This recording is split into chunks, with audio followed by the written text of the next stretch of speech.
Simhapuri FM బుల్లి కథలు బుజ్జాయి కథలు.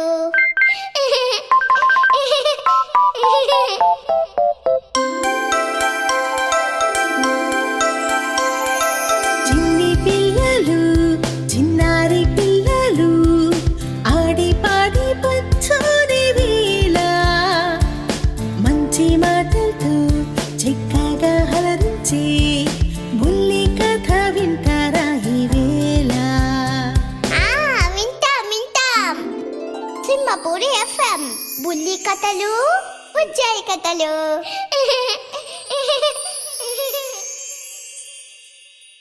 బుల్లి కథలు బుజ్జాయి కథలు శీర్షికన మిమ్మల్ని అలరించడానికి వచ్చేశాను మీ నందిని చైతన్య. మమ్మీ నేను అయ్యో నువ్వు కూడా చిన్ని తల్లి, మరి నీ పేరు చెప్పు. చింతలి ఏంజల్. మరి కథ విందామా?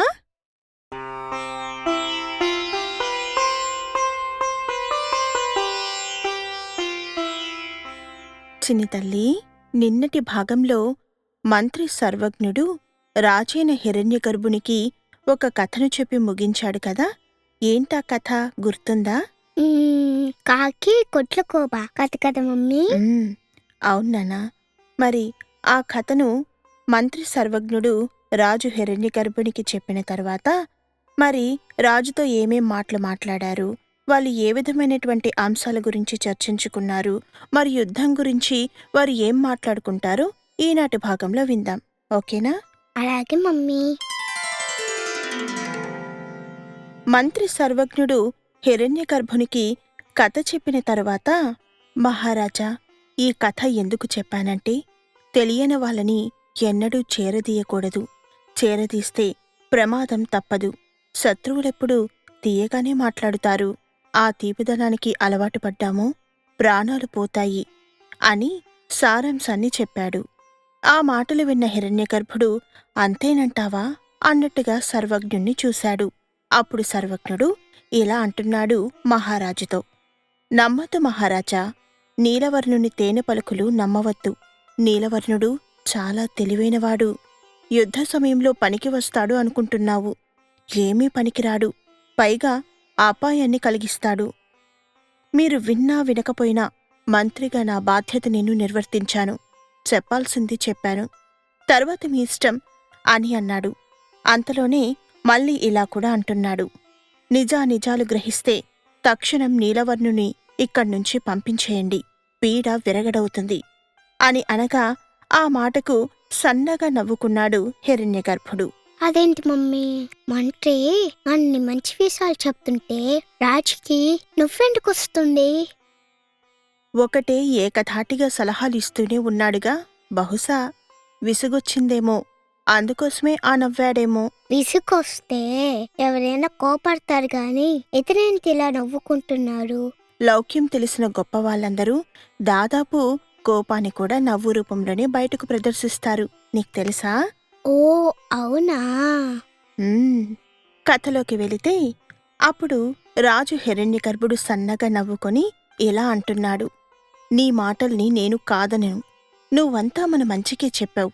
అయితే కొత్త వాళ్ళందరూ శత్రువులనుకుంటే ఎలా? వాళ్ళల్లో కూడా నమ్మదగ్గవారుంటారుగా. ఉండరనుకోవడం పొరపాటు. నీలవర్ణుణ్ణే తీసుకుందాం. ఇంతవరకు అతను మనకు ఎలాంటి అపకారాన్ని తలపెట్టలేదు. గుణాన్ని బట్టి చూడాలిగాని జాతిని బట్టి ఫలానావాడు దుర్మార్గుడు, శత్రువు అనుకుంటే ఎలా? మనవాళ్లు మనకి కీడు తలపెట్టరా చెప్పు? మన వాళ్ళంతా మంచివాళ్ళంటావా? ఒక్కొక్కసారి పరాయివాడే మనకెంతో మేలు చేస్తాడు కూడా అని అన్నాడు. దీర్ఘముఖుడు సర్వజ్ఞుడు ఒకరినొకరు చూసుకున్నారు. వారికి రాజు అర్థం కాకుండా కనిపిస్తున్నాడు. శరీరానికి అంతుచిక్కని వ్యాధి ఒకటి వస్తుంది. శరీరం మనదే, కాని మందు అడవి చెట్టులో లభిస్తుంది. అర్థమైందా? అలాగే నీలవర్ణుడు కూడా మందులాంటివాడు. వాణ్ణి ఇక్కడ్నుంచి పంపేసినా లేదా వాణ్ణి చంపేసినా ప్రయోజనం లేదు. మనం యుద్ధం చేయబోతున్నాం. బలమైన శత్రువుని ఎదుర్కోబోతున్నాం. గెలవాలంటే సాయం చేసే వారందరినీ వెంటబెట్టుకుని పోవాల్సిందే. వారిని అనుమానించడం సరైన పద్ధతి కాదు కదా అని రాజైన హిరణ్యగర్భుడు వారి అనుమానపు చూపులకు సమాధానమిచ్చాడు. అప్పుడు మంత్రి సర్వజ్ఞుడు ఏదో చెప్పడానికి అది కాదు మహారాజా అని చెప్పబోతుంటే మధ్యలోనే అడ్డొచ్చాడు హిరణ్యగర్భుడు. వచ్చి ఇలా అంటున్నాడు. నీలవర్ణుణ్ణి మనం నమ్మవద్దు. నమ్మినట్టుగా నటిద్దాం. పని పూర్తి కాగానే వదిలించుకుందాం. ముల్లుని ముల్లుతో తీసి రెంటిని ఒకేసారి పారేద్దాం. నీలవర్ణుని సాయంతో శత్రువు ఆనుపానులు తెలుసుకొని యుద్ధం కాగానే నీలవర్ణుని కూరలో కరివేపాకులా తీసి విసిరేద్దాం. సరేనా అని అనడంతో ఏం చెప్పారు మహారాజా అంటూ మెచ్చుకోలుగా చూశాడు మంత్రి సర్వజ్ఞుడు. అవును మహామంత్రి, మనకున్న అవసరం అలాంటిదిప్పుడు.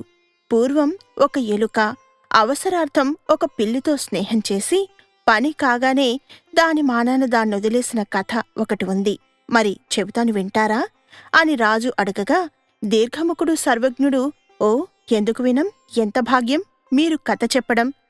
మేము వినడం చాలా మహద్భాగ్యం, చెప్పండి మహారాజా అని అడగగా రాజైన హిరణ్యగర్భుడు పిల్లి ఎలుక కథను ఇలా చెప్పడం మొదలుపెట్టాడు. పంచవటి సమీపంలో ఓ మర్రి చెట్టు ఉంది. దాని తొర్రలో ఓ పిల్లి నివసిస్తూ ఉండేది. దాని పేరు రోమసుడు. ఆ చెట్టు కిందనే మరొక కలుగులో ఓ ఎలుక కూడా ఉండేది. దాని పేరు పలితుడు. ఓ రోజు రాత్రి ఒక బోయవాడు వచ్చి మర్రి చెట్టు చుట్టూ వలపన్ని వెళ్ళాడు. తెల్లారుతూనే తొర్రలో నుంచి తల బయటకు పెట్టి చూసింది పిల్లి. చీకటి ఇంకా చిక్కగానే ఉంది. అయినా తొందరపడి బయటపడింది. బయటపడటమే ఆలస్యం, వలలో చిక్కుకుంది. కుయ్యో మొర్రో అంది. దాని మూలుగులకి ఎలుక మేల్కొని కలుగులో నుంచి బయటకు వచ్చి చూసింది. వలలో విలవిలలాడుతున్న పిల్లిని చూసి చాలా ఆనందించింది. పీడ విరగడయింది అనుకుంది. హాయిగా నిర్భయంగా ఇకపై అడవంతా తిరగవచ్చు అని అనుకుంటూ ఉంది. అంతలో ఓ గుడ్లగూబ వచ్చింది అక్కడికి. తిరుగుతున్న ఎలుకని చూసి నాలుక చప్పరించింది. ఎలుక అది గమనించి ముచ్చెమటలు పట్టి వణికిపోయింది భయంతో. దేవుడు ఆడుకుంటున్నాడు తనతో. క్షణం క్రితం పిల్లిని వలలో చూపించి సంతోషించమని చెప్పి అంతలోనే చెట్టుమీద గుడ్లగూబని చూపించి భయపడుతున్నాడు. దయలేదు దేవుడికి అనుకుంది ఎలుక. ప్రాణాపాయం నుంచి తప్పించుకోవాలి అనుకుంది. ఆలోచించింది. చివరికి ఆలోచించి పిల్లితో స్నేహం చేస్తే గుడ్లగూబ తన జోలికి రాదని, తన ప్రాణానికి హాని ఉండదని తలచింది. పిల్లిని వెంటనే పలకరిస్తూ, పిల్లిబావా బాగున్నావా అని అంది.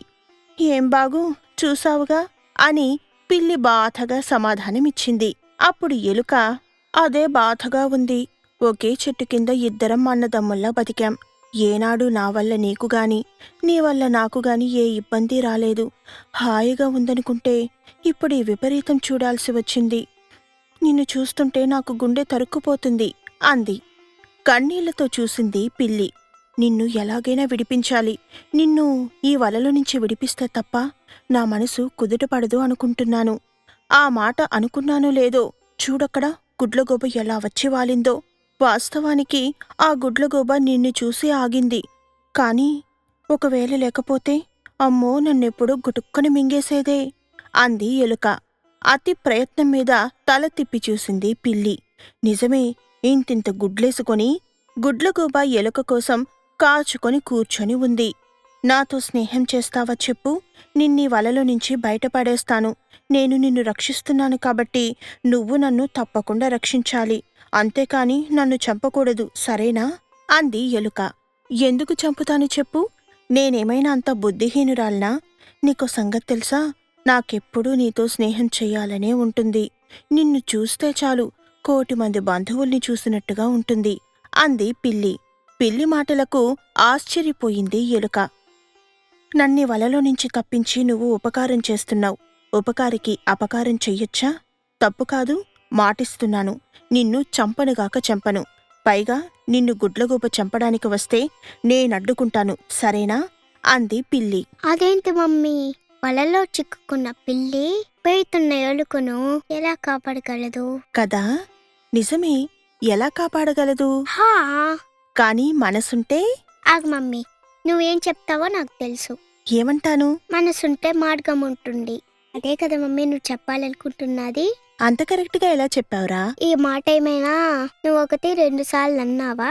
ఇప్పటికీ 1000 సార్లు చెప్పుంటావు. రేయ్, మమ్మీని టీజ్ చేస్తున్నావు కదా.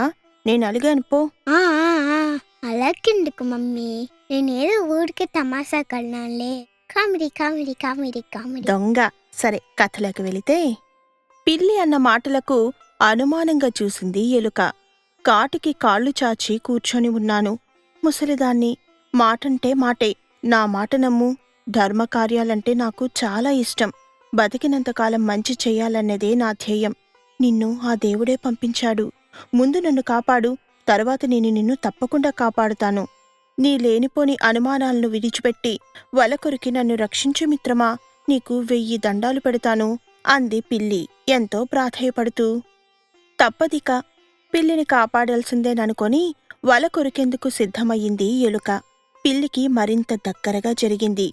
జరిగిందన్న మాటే కాని తన జాగ్రత్తల్లోనే తానుంది. ఎప్పుడైతే పిల్లి ఎలుక దగ్గరయ్యాయో అప్పుడిక తన పప్పులు ఉడకవని అక్కడ్నుంచి ఎగిరిపోయింది గుడ్లగూబ. పిల్లి అంటే గుడ్లగూబకు చచ్చేంత భయం మరి. వలలో చిక్కుకున్న పిల్లిని రక్షించేందుకు ఎలుక సిద్ధపడిందో లేదో యముడిలా బోయవాడు వస్తూ కనిపించాడు. వాణ్ణి చూడగానే పిల్లికి పై ప్రాణాలు పైనే పోయాయి. గోలగోల చేసింది. ఎలుకబావా, అడిగో బోయవాడు వచ్చేస్తున్నాడు. వాణ్ణి చూస్తుంటేనే వణుకు పుడుతోంది. తొందరగా కాపాడు బావా, ఈ వలలో నుంచి నన్ను తప్పించవా అని భయంతో అరవడం మొదలుపెట్టింది పిల్లి. ఆ, ఆ పనిలోనే ఉన్నాను అంది ఎలుక. వలను అదే పనిగా పటాపటామని కొరికివేసింది. వల చిరిగిన మరుక్షణం కలుగులోనికి దూరిపోయింది ఎలుక. వలలో నుంచి బయటపడ్డ పిల్లి చటుక్కున చెట్టెక్కేసింది. బోయవాడికిది ఊహకే అందలేదు. దొరుకుతుందనుకున్న పిల్లి దొరకలేదు. పైగా వల చిరిగిపోయింది. తల పట్టుకున్నాడు అతను. అక్కడ్నుంచి వెళ్ళిపోయాక కనుచూపమేర బోయవాణ్ణి చూసి అతను మలుపు తిరిగినప్పుడు ఇక రాడని నిర్ధారించుకుని చెట్టు దిగింది పిల్లి. ఎలుక దాగిన కలుగు దగ్గరగా వచ్చింది. బావా, రారా, నేను పిల్లిబావుని పిలుస్తున్నాను.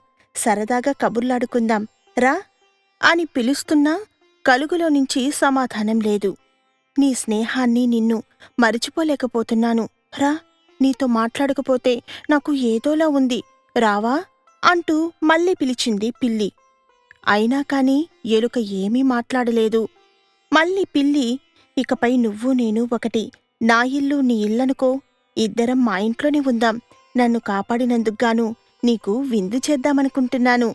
చెప్పు, నీకేం కావాలో అన్నీ వండి పెడతాను అంది పిల్లి. అయినా దానికి కూడా జవాబు రాలేదు. ఎందుకని? ఏమై ఉంటుంది ఎలుకకు? ఎలుకేమైనా జరిగిందా? ఎలుకేమైనా పాడిపోయిందా? లేదా లోపల ఇంకేమైనా జంతువులు ఎలుకనేమైనా చేస్తుంటాయా? చెప్పు మమ్మీ, చెప్పు చెప్పు మమ్మీ, చెప్పు. రే, కొంచెమైనా గ్యాప్ ఇస్తే కదా నేనేమైనా మాట్లాడ్డానికి.